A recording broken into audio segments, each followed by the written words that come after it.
तो दोस्तों फिर से स्वागत है आपका नए वीडियो के साथ। मेरी तकदीर में कभी कोई गम नहीं होता, अगर तकदीर लिखने का हक मेरी माँ को होता। एक छोटा सा बोर्ड रेडी की छत से लटक रहा था। उस पर मोटे मार्कर से लिखा हुआ था, घर में कोई नहीं है, मेरी बूढ़ी माँ बीमार है, मुझे थोड़ी थोड़ी देर में उन्हें खाना, दवा और टॉयलेट कराने के लिए घर जाना पड़ता है। अगर आपको जल्दी है तो अपनी मर्ज़ी से फल तोड़ लें और पैसे कोने में गत्ते के नीचे रख दें। साथ ही रेट भी लिखी हुई है, और अगर आपके पास पैसे नहीं है तो मेरी तरफ से लेना, इजाज़त है। मैंने इधर उधर देखा, पास पड़े तराजू में 2 किलो सेब तोले, दर्जन भर केले लिए, बैग में डाले, प्राइस लिस्ट से कीमत देखी, पैसे निकाल कर गत्ते को उठाया। वहाँ 100, 50, 10-10 के नोट पड़े थे। मैंने भी पैसे उसके नीचे रख दिए और ढक दिया उसको, और अपने फ्लैट में आ गया। रात को खाना खाने के बाद में और इधर उधर निकले तो देखा एक कमज़ोर सा आदमी, दाढ़ी आधी काली आधी सफ़ेद, मेले से कुर्ते पायजामे में रेडी को धक्का लगा रहा था। बस जानने की इच्छा थी।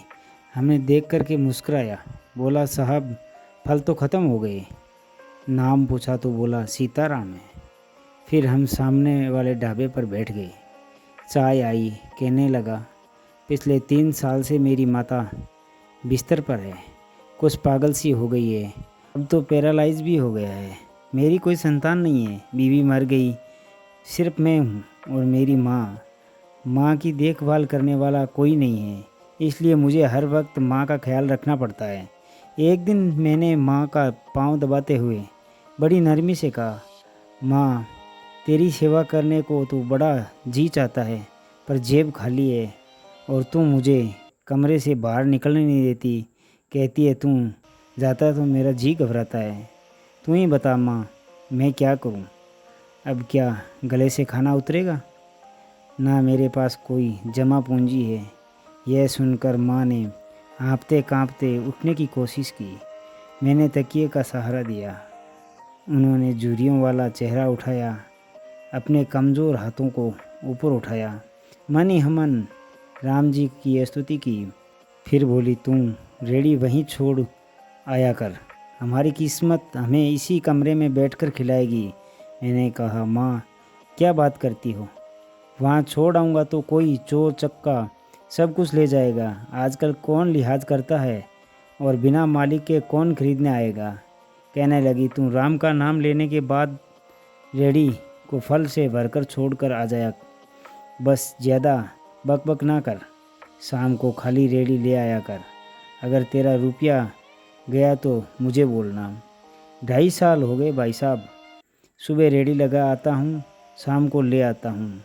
लोग पैसे रख जाते हैं, फल ले जाते हैं, एक धेला भी ऊपर नीचे नहीं होता, बल्कि कुछ तो ज़्यादा ही रख जाते हैं।